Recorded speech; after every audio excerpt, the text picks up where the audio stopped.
it's Maria who to Right This World, and I am back! And I guess my makeup is back on as well because it's not sunny anymore in the Philippines. It's a little bit cloudy today, so I thought, yeah, maybe I could wear some makeup for my audience. Since this is the fourth video, imagine we're already on our fourth episode for Facebook for Dummies, and again, I thank you all for everyone who subscribed to my blog, to my YouTube, or anywhere, Facebook, Twitter, and those who have shared this video series with their friends and co-marketers. I know I haven't been the best speaker, but I do hope that you have learned a lot with this series. So let's do a quick recap. So the first one is determining the importance of your target audience. You really have to know where your target audience are online if you really want to, capture their emotions, trigger their emotional buttons, and have them paying for your services or contacting you or subscribing to your page. You really have to speak their language, and you cannot speak their language if you don't know who they are. So second is creating an impressive profile. You have to have a very impressive profile, or else you're just another page. There are a lot of brands creating their own pages, and not just for their main brands, but also there are some, especially with the big brands. This is very common with the big brands, wherein they have local brands for their product, and they have the main brand page wherein they, the corporate stuff goes live on the brand page, and then on the local stuff, it's where they sell their localized products. Because as I've mentioned before, targeting a local scale, or speaking to your people at a local scale, would trigger more conversion rather than talking to them in a general sense.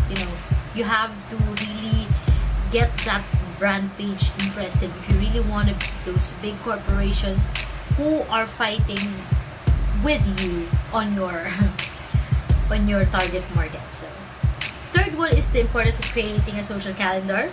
Social calendar helps you plan ahead everything, because you want to get everything organized in your social media campaign. It is, if you notice, the most successful probably execution of creating a social media calendar is that the brand page or the business is able to create this soap opera type series of posts on their page, which helps gather interaction and engagement in their audience. Because we all know that when something is created in terms of excitement, like this series wherein I did not give in a full-blown 1-hour course everything that you need on how you can set up your Facebook campaign, there is a possibility, or there is a higher percentage that you will come back to my blog to check out if the new episode is aired. So that goes the same with your social media calendar. I don't suggest that you follow the soap opera series type of publishing, but it helps you distribute content across the month, because we all know that creating the content is a struggle. It's not every day that you have fresh content for your business or for your brand. It's not every day that you create a promo, or things get repetitive, and we have to accept that fact. So instead of lingering on and giving everything in one blow, we have to evenly spread that out throughout the week, and keep the audience excited and think that, maybe just as I thought that I know all about your product, it's not. I still have something to learn ahead, so I'm gonna follow this page. So that is the secret to a beautiful social media calendar. So the fourth one is actually about Facebook's newest feature, which is the Facebook Live. I know you have seen it several times when you're with your favorite singer, favorite band, or favorite artist. Facebook Live is such a hit right now. I've even wrote an article earlier about how Facebook has already updated the algorithm for that feature, because it's really a big hit, not just for entertainment business, but also for corporations who wanted to reach out to their audience, because we all know that advertising on a traditional scale is very expensive. So if you try to contact TV or radio or print, you know, I don't know how much it is in US, but here in the Philippines it costs like more than 100,000 if you want a full-blown commercial at the prime time spots. Unlike in Facebook, you can do it for free. You can do it for free, but of course, we know that someday maybe Facebook will charge people for that. But right now, since it's still being tested by Facebook and they are still trying to get the hype on, it's best to take advantage of the tool now, and broadcast anything. People are so visual nowadays that they would love to see anything that is published or broadcasted by their favorite brand online. So whether you want to showcase how your office scenario is, or you want to get a live stream of how you do your products, maybe you have an issue, or your brand has an issue or reputation problem of some sort, you can publish a live stream video on how you actually do your products and say, hey, we're not, example, you're in the food business, we don't use GMO products, or as you can see, everything is so natural. I've seen this done before, not on Facebook though, but on traditional media, which is some artists, I forgot that commercial I've seen on Facebook. It was done in the past. It was filmed in the past.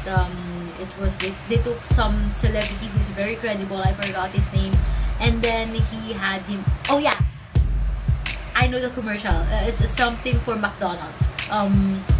They had this one celebrity who was very famous and was very influential in his own terms, tour their factory and then cleared up the issue about them using GMO chicken. So they had him, tour the facility like he is on Discovery Channel, or not Geo, but yeah, he was inspecting the processes, and then they were telling that, oh yeah, everything is natural here at McDonald's factory. It's not what they think it is, it's not what they say, etc., etc. But we know deep inside that it's all advertorial. So that is something you can do with your Facebook Live. So for example, I'm helping this fitness coach set up his website, and I've just seen his video, a live video of him training his athletes. I think that's a coach. Hi. So that is an ingenious way of using your Facebook Live. So you are showing your target audience on how you train your people, or how you train your students, or how you set up your products, or how you do things around the office. Because at the end of the day, again, it's all about giving your brand that personality and that easy to trust character that everybody would want to learn more about. You have to make yourself relatable, you have to make yourself personal. If you can show your true colors, it's better, because at the end of the day, it's all about getting that trust from your buyers. You want your audience to buy from you, to trust your brand, and to say that, hey, they got me. They don't want the hardcore selling stuff anymore, which is why you notice that the flyering system is not working anymore, because people, with the amount of information online today, people don't really care about hard selling. They already know, they are intelligent enough to find information about their favorite brand, or their favorite shirt, their favorite food, their favorite whatever, restaurant, music, etc., even movies. It's easy to find information nowadays that hard selling, cold calling, and all of these things, they are almost dead. Not yet dead, but they are almost dead. At the end of the day, we're going at the digital age. Information is everywhere. So The only key to survival in this very, very savage e-commerce world is to make sure that your brand stands out and your brand is trustworthy. That's the word, trustworthy. So, again, this is Maria from It's a Writer's World, and I hope you continue liking and sharing my content on my blog. I know I haven't written any content lately. Again, I'm busy.